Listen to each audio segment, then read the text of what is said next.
अगर आप share market में इंटरेस्टेड रहते हैं तो आपने आईपीओ का नाम जरूर सुना होगा।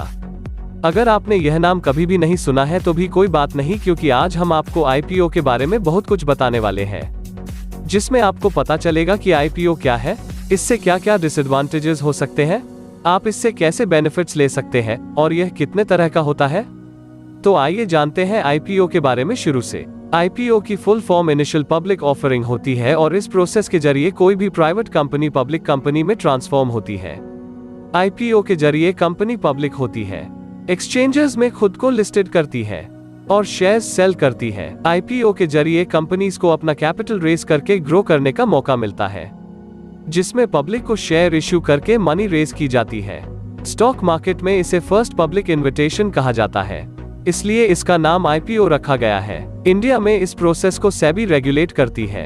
आईपीओ के जरिए इन्वेस्टर्स उस कंपनी की ओनरशिप का एक हिस्सा हासिल कर पाते हैं, क्योंकि उनके पास उस कंपनी के कुछ शेयर्स होते हैं। इस प्रोसेस से स्मॉल इन्वेस्टर्स को अपॉर्चुनिटी मिलती है कि वो अपने इन्वेस्टमेंट पर स्मार्ट रिटर्न अर्न कर सके, यानी आईपीओ आपको भी प्रॉफिट दिला सकता है। तो इसके बारे में ज्यादा से ज्यादा जान लेना ही फायदा है। आइए जानते हैं। आईपीओ में इन्वेस्ट करना एक अच्छा डिसीजन हो सकता है, लेकिन हर आईपीओ में इन्वेस्ट करना रिस्की हो सकता है, क्योंकि इसमें बेनिफिट्स और रिस्क साथ में चलते हैं। इसलिए बेसिक्स को समझने के बाद और अपकमिंग आईपीओ के डिटेल्स लेने के बाद ही आईपीओ में इन्वेस्ट करें। आईपीओ वो फर्स्ट टाइम होता है जब कोई कंपनी अपने शेयर्स पब्लिक को इश्यू करती है, और ऐसा तब होता है जब एक प्राइवेट कंपनी पब्लिक कंपनी बनने का डिसीजन डिसाइड करती है। प्राइवेट कंपनी रहते हुए पब्लिक के पास बहुत कम शेयर्स होल्डर्स होते हैं, जिनमें अर्ली वर्कर्स जैसे फाउंडर्स, फैमिली और दोस्त होते हैं, और प्रोफेशनल इन्वेस्टर्स में वेंचर कैपिटलिस्ट या एंजल इन्वेस्टर्स हुआ करते हैं। लेकिन कंपनी जब अपनी ग्रोथ प्रोसेस की उस स्टेज तक पहुंच जाती है जहां उसे यह यकीन हो जाता है कि पब्लिक शेयर होल्डर्स की जिम्मेदारी लेने को भी तैयार हो गई है, तब वो कंपनी पब्लिक कंपनी होने में इंटरेस्ट शो करने लगती है और उसका एडवर्टाइज भी करती है।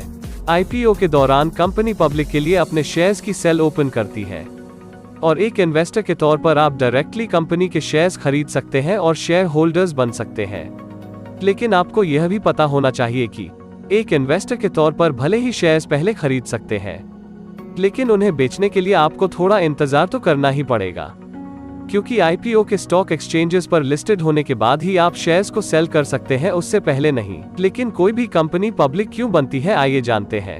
कंपनी को अपने ग्रोथ और एक्सपेंशन के लिए कैपिटल रेज करनी होती है, ज्यादा फंड की जरूरत होती है। कंपनी के ऑपरेशन इंक्रीज करने के लिए मनी की जरूरत होती है, नए प्रोडक्ट्स तैयार करने के लिए और कंपनी के कर्ज चुकाने के लिए पैसों की जरूरत होती है। और पब्लिक कंपनी बनने से इतना पैसा गेन करना काफी आसान हो जाता है।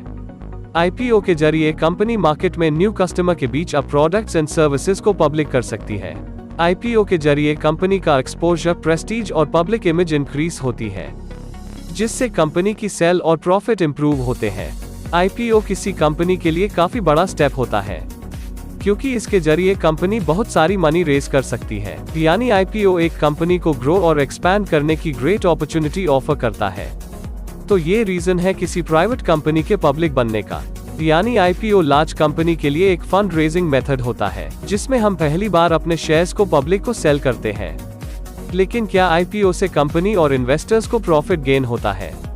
आइए पता लगाते हैं। जब आप आईपीओ के दौरान शेयर्स सब्सक्राइब करेंगे तो आप उस कंपनी के शुरुआती शेयर होल्डर्स में से एक बन जाएंगे, और फिर जैसे जैसे कंपनी ग्रो करेगी शेयर प्राइस भी बढ़ेंगे, जिससे आपको प्रॉफिट गेन होगा। लेकिन आपको यह भी पता होना चाहिए कि इन्वेस्टर के तौर पर आपको आईपीओ से बहुत सारा प्रॉफिट भी हो सकता है और बहुत सारा लॉस भी, यानी जो होगा छप्पर फाड़ कर होगा। इसलिए इन्वेस्टर्स को उस कंपनी के बारे में, रिस्क फैक्टर्स के बारे में और इंडिविजुअल फाइनेंशियल सर्कमस्टेंसेस को ध्यान में रखते हुए इन्वेस्ट करना चाहिए, ताकि बहुत सारा फायदा भले ही न हो लेकिन लॉस भी न के बराबर ही रहे। और कंपनी के लिए आईपीओ के कुछ डिसएडवांटेजेस यह होते हैं कि आईपीओ काफी एक्सपेंसिव होते हैं, और प्राइवेट कंपनी के कंपैरिजन में पब्लिक कंपनी को मेंटेन करना काफी टफ होता है। आईपीओ के लिए कंपनी को financial accounting, business related information disclose करनी पड़ती है, जो कंपेटिटर्स के लिए फायदेमंद हो सकता है। अगर मार्केट आईपीओ प्राइस को एक्सेप्ट न करे तो फंड रेजिंग नहीं होगी। आईपीओ के दो कॉमन टाइप्स होते हैं, चलिए उन्हें भी जान लेते हैं। नंबर 1, फिक्स्ड प्राइस ऑफरिंग और issue. Number 2, book building offering और issue. Fixed price IPO. Fixed price IPO को इश्यू प्राइस के रूप में संदर्भित किया जा सकता है, जो कुछ कंपनियां अपने शेयरों की प्रारंभिक बिक्री के लिए निर्धारित करती हैं। निवेशकों को उन शेयरों की कीमत के बारे में पता चलता है जिन्हें कंपनी सार्वजनिक करने का फैसला करती है। इश्यू बंद होने के बाद बाजार में शेयरों की मांग का पता लगाया जा सकता है। यदि निवेशक इस आईपीओ में हिस्सा लेते हैं तो उन्हें यह सुनिश्चित करना होगा कि वे आवेदन करते समय शेयरों की पूरी कीमत का भुगतान करें। Book building IPO. Book building के मामले में आईपीओ शुरू करने वाली कंपनी निवेशकों को शेयरों पर 20% मूल्य बैंड प्रदान करती है। इच्छुक निवेशक अंतिम कीमत तय होने से पहले शेयरों पर बोली लगाते हैं। यहाँ निवेशकों को उन शेयरों की संख्या निर्दिष्ट करने की आवश्यकता है जिन्हें वे खरीदना चाहते हैं और वो राशि जो वे प्रति शेयर भुगतान करने को तैयार हैं। सबसे कम शेयर की कीमत को फ्लो प्राइस के रूप में जाना जाता है और उच्चतम स्टॉक मूल्य को कैप प्राइस के रूप में जाना जाता है। शेयरों की कीमत के संबंध में अंतिम निर्णय निवेशकों की बोलियों द्वारा निर्धारित किया जाता है। चलिए अब आगे जानते हैं कि कंपनी को आईपीओ के लिए किन स्टेप्स को फॉलो करना होता है। स्टेप 1, एक अंडरराइटर या इन्वेस्टमेंट बैंक को हायर करके डील्स की सारी डिटेल्स, अमाउंट और सिक्योरिटी की डिटेल्स को तैयार करना। स्टेप 2, आईपीओ के लिए रजिस्ट्रेशन करना। स्टेप 3, सेबी से वेरिफिकेशन करवाना। स्टेप 4, स्टॉक एक्सचेंज में एप्लीकेशंस लगाना। स्टेप 5, आईपीओ को एडवर्टाइज करना। स्टेप 6, फिक्स्ड प्राइस इशू या बुक बिल्डिंग इशू के जरिए आईपीओ की प्राइस इनिशिएट करना। स्टेप 7, शेयर्स अलॉट करना।